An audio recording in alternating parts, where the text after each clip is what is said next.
Hello everyone, welcome to my channel. I am your guide or educator Bhavya and I am here to help you all in your accountancy subject. मैं कोशिश करूँगी कि आपको commerce की business studies, economics और English जो कि सबके लिए सारी स्ट्रीम्स के लिए कॉमन है, इनके लिए भी वीडियोस लाऊं जिससे आपकी बोर्ड क्लास में बहुत हेल्प हो। तो आज की वीडियो मैं क्लास 12th की अकाउंटेंसी से स्टार्ट करना चाहूँगी।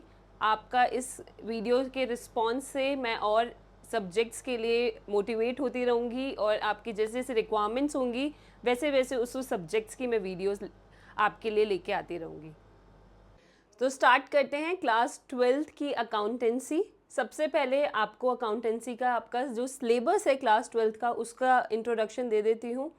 क्लास 12th की अकाउंटेंसी में आप partnership form of business organisation और company form of business organisation में कैसे अकाउंटिंग करने वाले हैं उसके बारे में पढ़ेंगे। आपने क्लास 11th में जो भी अकाउंटेंसी के चैप्टर्स करे थे वो सोल प्रोप्राइटरशिप से रिलेटेड थे, लेकिन क्लास 12th में जो आपके दो अलग फॉर्म ऑफ बिजनेस ऑर्गेनाइजेशंस है जो कि पार्टनरशिप एंड थर्ड आपने पढ़ा होगा बिजनेस स्टडीज़ में अपनी क्लास 11th के चैप्टर नंबर 2 में, वो था जॉइंट स्टॉक कंपनी। तो पार्टनरशिप की अकाउंटिंग एंड कंपनीज की अकाउंटिंग आप क्लास 12th में पढ़ने वाले हैं। पार्टनरशिप की वेटेज जो है वो क्लास 12th में वो है 36 मार्क्स की, जिसमें आपके 5 चैप्टर्स आते हैं। आज हम फर्स्ट चैप्टर से ही स्टार्ट करेंगे जो कि आपका है fundamentals. Accounting for partnership firms का फर्स्ट चैप्टर फंडामेंटल्स मतलब जनरल गाइडलाइंस, किस तरीके से पार्टनरशिप फर्म में आप अकाउंटिंग करेंगे, कौन कौन से अकाउंट्स प्रिपेयर करने पड़ते हैं, पार्टनर्स को एप्रोप्रिएशंस कैसे कैसे देने हैं, ये सब आप इस चैप्टर में पढ़ेंगे। थोड़ा लेंथी भी है चैप्टर, थोड़े बहुत ज़्यादा टॉपिक्स भी हैं। जल्दी जल्दी छोटी छोटी वीडियोस लाके हम ट्राई करेंगे कि ये चैप्टर जल्दी से आपका ख़त्म करें और आपका जो फर्स्ट एग्ज़ाम क्लास 12th का होने वाला है उसमें आप अच्छे से स्कोर कर पाएँ। तो स्टार्ट करते हैं अपना फर्स्ट चैप्टर पार्टनरशिप का फंडामेंटल्स। तो पार्टनरशिप का मतलब क्या होता है, उसकी एक प्रॉपर डेफिनेशन क्या है वो पढ़ रखी है आपने, चलो एक बार फिर रिवाइज कर लेते हैं। एक्ट है आपका पार्टनरशिप एक्ट 1932, उसमें जो आपकी पार्टनरशिप की डेफिनेशन है वो ये कहलाती है कि partnership is the relation between persons who have agreed to share profits of business carried on by all or any of them acting for all. मतलब पार्टनरशिप एक ऐसा एग्रीमेंट है लोगों के बीच में जिसमें वो आपस में ये एग्रीमेंट में आते हैं कि जो भी हम बिज़नेस कर रहे हैं, XYZ को जो भी बिज़नेस कर रहे हैं उसका प्रॉफिट्स हम आपस में शेयर करेंगे। ये मैटर नहीं करता कि उसको उसमें एक्चुअल वर्किंग पार्टनर कौन है। कोई एक पार्टनर उसमें सारे काम कर सकता है, लेकिन वो उसको बाइंड कौन कर रहा है, सारे पार्टनर्स उस एक्ट से बाइंडेड है। अब बेसिक मेन फीचर्स जो है पार्टनरशिप के, फर्स्ट तो सबसे यही है कि 2 और मोर पर्सन्स होंगे। अगर एक ही पर्सन है तो वो तो सोल प्रोप्राइटरशिप हो गया, तो कम से कम 2 तो चाहिए ना। तो 2 तो आपको पता चल गया कि दो क्या है, आपके मिनिमम नंबर ऑफ पार्टनर्स होने चाहिए। अब मैक्सिमम कितने होने चाहिए, मैक्सिमम तो इंडियन पार्टनरशिप एक्ट जो है वो उन्होंने कोई डिफाइन नहीं कर रखा कि मैक्सिमम नंबर कितने होने चाहिए, लेकिन सेंट्रल गवर्नमेंट ने एक मैक्सिमम लिमिट सेट कर रखी है जो कि है 50। आपको एक और फीचर पता चल गया कि मिनिमम नंबर ऑफ पार्टनर्स कितने होंगे, 2, लेकिन मैक्सिमम कितने हैं, 50। लेकिन ये किसने बताया, इंडियन पार्टनरशिप एक्ट 1932 ने नहीं, सेंट्रल गवर्नमेंट ने इसको सेट करा है। नेक्स्ट है आपका एक एग्रीमेंट होगा, वो एग्रीमेंट ओरल भी हो सकता है और रिटन भी हो सकता है। ओरल मतलब दो फ्रेंड्स आपस में बैठे हैं या दो कजन्स आपस में बैठे हैं, ब्रदर सिस्टर बैठे हैं, चलो इसका बिजनेस स्टार्ट करते हैं, तो इतनी कैपिटल ले आइयो, मैं इतनी ले आता हूँ, मैं इतने महीने की सैलरी लेके जाऊँगा, हमारा प्रॉफिट शेयरिंग रेशियो इतना होगा, एंड वो 1 अप्रैल से या 1 जुलाई से या जब भी उनका बात हुई है उसके नेक्स्ट मंथ से वो अपना बिजनेस स्टार्ट कर देते हैं। लेकिन रिटर्न भी हो सकता है वो एग्रीमेंट, और रिटर्न ही होना चाहिए। क्यों होना चाहिए, क्योंकि उसके बहुत फ़ायदे होते हैं। अगर रिटर्न होगा तो साल के एंड में, फाइनेंशियल ईयर के एंड में जो भी अकाउंटिंग करनी होगी उसमें कोई आपस में डिस्प्यूट नहीं होगा, कोई कन्फ्यूजन नहीं होगी आपस में।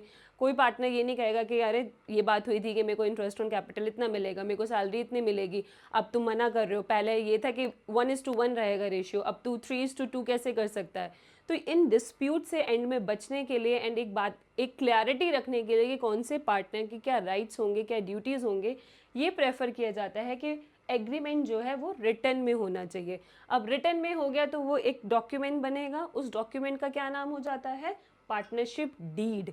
पार्टनरशिप डीड में अब क्या क्या चीज़ें आती हैं, सारी थ्योरी जो भी आपकी बुक में बहुत सारे पेजेस में है, मैंने बहुत प्रिस्क्राइबली कोशिश करी है, जो कि इतनी इंपॉर्टेंट नहीं है लेकिन पता होनी चाहिए।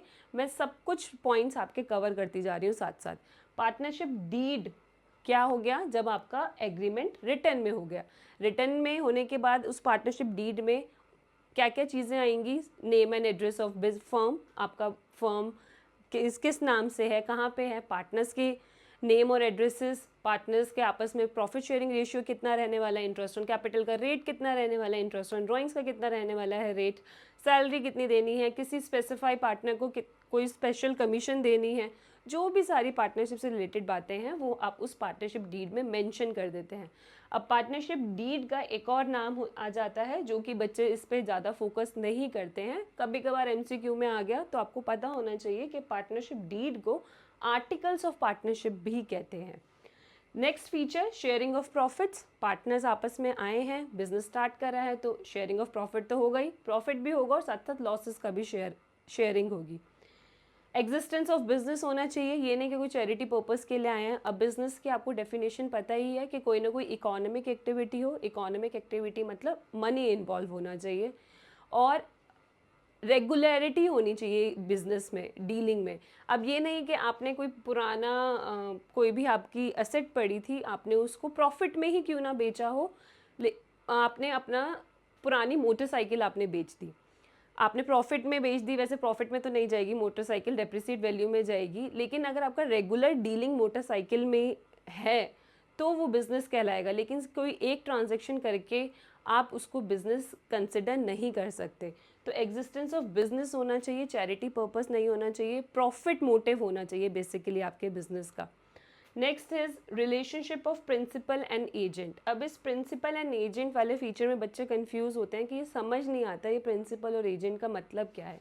इसका मतलब ये है कि मान लो आपकी 3 पार्टनर्स हैं ए बी सी, तो ए प्रिंसिपल है, ये दोनों उसके एजेंट हैं, मतलब मेन काम ये कर रहा है या मेन गाइड ये कर रहा है सब कुछ, एंड ये इसको अकाउंटेबल है, ये सारी बातें इसको बताएंगे।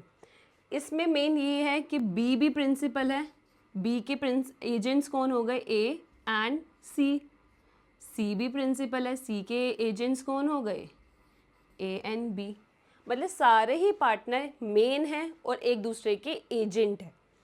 ठीक है, तो ये बेसिक आपके सारे मेन फीचर्स हैं जिसमें हमने पार्टनरशिप डीड के बारे में भी बहुत कुछ पढ़ लिया, मिनिमम मैक्सिमम नंबर भी हमने पढ़ लिया, आपका एक्ट कौन सा है 1932, डेफिनेशन में ये सब पढ़ ली, जिससे आपको थ्योरी में बहुत हेल्प होने वाली है। अब नेक्स्ट टॉपिक मैं आपको बताऊंगी, पार्टनरशिप डीड है तो बहुत अच्छी बात है, आराम से अकाउंटिंग हो जाएगी, इंटरेस्ट ऑन कैपिटल कितना देना है सब हो जाएगा, प्रॉफिट रेशियो कितना है वो भी पता चल जाएगा। अब पार्टनरशिप डीड नहीं बनाई, पार्टनर्स ने ओरल में ही समझौता कर लिया और बिजनेस स्टार्ट कर दिया, तब हम कैसे करेंगे। तो नेक्स्ट टॉपिक पे चलते हैं, चलो आगे बढ़ते हैं अपने नेक्स्ट टॉपिक पे, जो कि था कि पार्टनरशिप डीड नहीं बनाई पार्टनर्स ने, तो हम अपनी अकाउंटिंग अब कैसे करें, कैसे पता चले कि प्रॉफिट शेयरिंग रेशियो कितना रखें, इंटरेस्ट ऑन कैपिटल का क्या करना है, इंटरेस्ट ऑन ड्राइंग्स का क्या करना है, सैलरी का क्या करना है। अब शायद कुछ बच्चे ऐसे हो सकते हैं जो 11th से 12th में तो आ गए हैं, बट उनको यही नहीं पता कि कैपिटल और ड्राइंग्स क्या है भाई। शायद पता होगा बट 2% एंड 1% आप में से कोई होगा। कैपिटल क्या होता है, जो ओनर्स जो होते हैं वो पैसा जो लेके आते हैं उसको हम कैपिटल कहते हैं। अब इंटरेस्ट ऑन कैपिटल का क्या मतलब है, अब किसी पार्टनर ने बिजनेस में कैपिटल अमाउंट दिया है 4 लाख 5 लाख, तो कुछ ना कुछ फर्म की रिस्पॉन्सिबिलिटी या फर्म का एक ऑब्लिगेशन तो बनती है कि उस पर ब्याज दे। अगर वो वही 4 लाख 5 लाख कहीं इन्वेस्ट करता है तो वहाँ से भी तो उसको इंटरेस्ट मिलता ही, तो फर्म को भी तो इंटरेस्ट देना चाहिए। अब ड्राइंग्स क्या होती है, ड्राइंग्स ये होती है कि पार्टनर्स फर्म से पैसा लेके अपने पर्सनल यूज़ के लिए घर लेके जा रहा है। अब जब पार्टनर पैसा लेके गया है तो पार्टनर के भी है कि वो फर्म को इंटरेस्ट दे, फर्म को ब्याज दे। प्रॉफिट शेयरिंग रेशियो तो हमने किया है ही कि पार्टनरशिप में प्रॉफिट शेयरिंग रहेगी ही रहेगी, आपका एक मेन फीचर ही है वो पार्टनरशिप का। लेकिन पार्टनरशिप डीड नहीं है तो हम प्रॉफिट शेयरिंग में क्या क्या अज्यूम करेंगे कि पार्टनर्स कैसे हैं, इक्वल पार्टनर्स हैं। अगर 2 पार्टनर्स हैं तो 1:1 हो जाएगा रेशियो, 3 पार्टनर्स हैं तो 1:1:1 हो जाएगा। इंटरेस्ट ऑन कैपिटल का क्या करें, हम फर्म पार्टनर्स को इंटरेस्ट ऑन कैपिटल नहीं देगा। पार्टनरशिप डीड नहीं बनी ना, कहीं पे भी प्रोविजन नहीं है इंटरेस्ट ऑन कैपिटल को लेके, कहीं रिटर्न में कहीं मेंशन ही नहीं है, प्रॉफिट भी क्यों ना हो रहा हो फर्म को, तब भी कोई भी पार्टनर आके नहीं बोलेगा कि मेरे को इंटरेस्ट ऑन कैपिटल दो।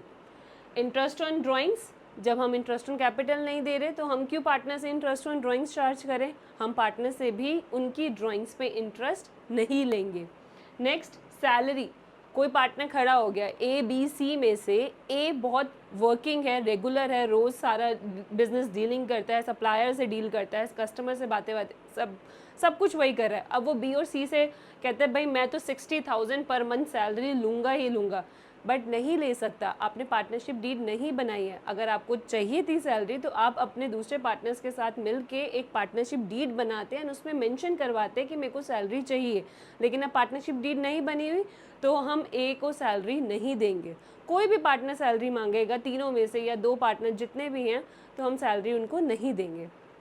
इंटरेस्ट ऑन लोन, अब इंटरेस्ट ऑन लोन का क्या करें, कैपिटल तो क्या हो गया, ओनर का पैसा जो वो बिज़नेस में यूज़ करने के लिए ला रहा है। अब एक चीज़ और आ जाती है कि आप पार्टनर जो है अपनी कुछ पर्सनल सेविंग या किसी उसमें से पैसा बिज़नेस में दे रहा है अपने फर्म में यूज़ करने के लिए, लेकिन वो बोल रहा है इसको कैपिटल मत कंसिडर करना, ये मैं एज अ लोन दे रहा हूँ, ये मैं अब तुम्हारा क्रेडिटर बन के दे रहा हूँ, मैं ओनर बन के पैसा नहीं दे रहा हूँ। तो अगर आप लोन बैंक से लेंगे या किसी भी फाइनेंशियल इंस्टीट्यूशन से लेंगे तो आपका बिजनेस में चाहे लॉस ही क्यों ना आ रहा हो, आपका ये परमानेंट ऑब्लिगेशन है, एक आपका एक्सपेंस है कि आपको उस पर ब्याज देना ही देना पड़ेगा। तो अब पार्टनर से ही क्यों ना लिया हो, पार्टनर आपके बिजनेस का ओनर ही क्यों ना हो, लेकिन दिया तो उसने वो एज अ लोन है ना, तब हम उसको इंटरेस्ट देंगे। पार्टनरशिप डीड बनी है तो अच्छी बात है, उसमें मेंशन होगा कि कितना परसेंट देना है, लेकिन अब इंटरेस्ट ऑन लोन तो देना ही देना है, बात आ गई तो कितना दे, वो रेट है 6% पर एनम। ये 6% पर एनम आप कब देंगे, जब आपकी पार्टनरशिप डीड नहीं है, in the case of absence of partnership deed. Partnership deed है तो उसमें मेंशन होगा कि 8% देना है, 3% देना है, तो उसके अकॉर्डिंगली दे देंगे। नेक्स्ट आपका admission of a new partner. अब ABC अच्छे से पार्टनर्स हैं, अपना बिजनेस कर रहे हैं, फर्म अपनी चला रहे हैं। C जिद करता है कि D मेरा भाई है, चलो D को भी ले लेते हैं, D भी हमारा पार्टनर बन जाता है।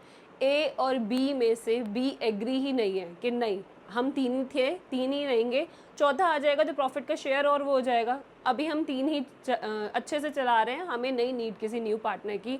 लेकिन A उसको कन्विंस भी कर रहा है और A एग्री भी है कि कोई बात नहीं, D अच्छा है, मैं भी जानता हूँ, उसको रख लेते हैं, मेजॉरिटी भी क्यों ना हो गई हो। C तो ला ही रहा था, A भी एग्री हो गया, लेकिन B मना कर रहा है। एक पार्टनर ने मना कर दिया कि नहीं आना चाहिए न्यू पार्टनर, तो कोई भी न्यू पार्टनर नहीं आएगा। जब A और B रेडी होंगे तभी D की एंट्री हो सकती है आपकी पार्टनरशिप फर्म में, नहीं तो नहीं हो पाएगी। तो जितनी भी आपकी फंडामेंटल्स को लेके थ्योरी थी, मेन बातें थी जिसको आप थोड़ा रीड करने से वो हो रहे होंगे कि ये क्यों लिखी हुई हैं, बेसिक प्रिंसिपल्स हैं, बेसिक गाइडलाइंस हैं, बेसिक बातें हैं जो अब आप प्रैक्टिकल पार्ट आप करने वाले हो उसमें हेल्पफुल रहेगा। आज मैंने बहुत शॉर्ट में कोशिश करी, इस वीडियो में मैंने बहुत शॉर्ट में कोशिश करी कि मैं आपको सारी थ्योरी फटाफट बता दूं। जो मैंने लिखा आप साथ साथ लिख लो, मोर देन इनफ है। बस आप फटाफट एक बार अपने बुक में से थ्योरी को गो थ्रू कर लो। आई होप आप सब DK गोयल ही फॉलो कर रहे होंगे एंड वही बेस्ट बुक है आपकी अकाउंटेंसी के लिए, आप उसी को फॉलो करें। नेक्स्ट वीडियो में हम प्रैक्टिकल पार्ट में जाएंगे कि अब आपके पार्टनरशिप की अकाउंटिंग में प्रैक्टिकली आप एक्चुअल में कितने अकाउंट्स बनाने वाले हैं, कैसे बनाने वाले हैं, कौन सा अकाउंट की एंट्री हो रही है, कौन सा कैपिटल अकाउंट बन रहा है, ये सब हम नेक्स्ट वीडियो में करते हैं। टिल देन आप सारी ये थ्योरी जो भी 2 स्क्रीन्स में आपके सामने आया था, आप उसको नोट डाउन कर लें, that is more than enough. आपको रीडिंग नहीं भी करनी तो कोई बात नहीं, आपको मेरी वीडियो से सब क्लियर हो गया होगा कि आपकी थ्योरी पार्टनरशिप की क्या क्या है एंड क्या क्या केसेस हैं, पार्टनरशिप डीड क्या होती है, उसका अदर नेम क्या होता है, मिनिमम मैक्सिमम केसेस, सब कुछ, सारे पार्टनर्स के राइट्स, सब कुछ अब आपको थ्योरी में सारा पार्ट आपका क्लियर हो चुका है। Thank you so much to all of you for joining me. आपने पूरी एंड तक वीडियो देखी, उसके लिए बहुत बहुत थैंक यू। ये मेरी फर्स्ट वीडियो थी, थोड़ी बहुत फम्बलिंग हुई होगी, मैं कोशिश करूँगी कि आगे और वीडियोस में मैं और बेटर करती रहूँ और अच्छे से आपको एक्सप्लेन करती रहूँ। अगर आपको मेरी वीडियो अच्छी लगी है, सारी आपको कोई डिफ़िकल्टी नहीं लगी कि आपको अकाउंटेंसी में शायद डिफ़िकल्टी होगी अब, और आपको जो अभी तक दिक्कत लग रही थी, इतना कुछ हैवी बोझ लग रहा था आपको अकाउंटेंसी को लेके, वो थोड़ा सा कम हुआ होगा। आप इस वीडियो को प्लीज़ लाइक करें, शेयर करें अपने उन फ्रेंड्स के साथ जिनको अकाउंटेंसी फ़ियर है, उनको लग रहा है कि वो शायद 12th में अकाउंटेंसी कैसी करेंगे, इतनी मोटी मोटी बुक्स हैं 3। कोई बात नहीं, ये तीनों बुक्स मैं आपको यूं ही करा दूंगी, आपकी हेल्प अच्छे से करूंगी। और मेरे चैनल को सब्सक्राइब भी प्लीज़ करें ताकि आपको लेटेस्ट अपडेट्स मिलती रहें, सारी नोटिफिकेशंस मिलती रहें। Thank you so much.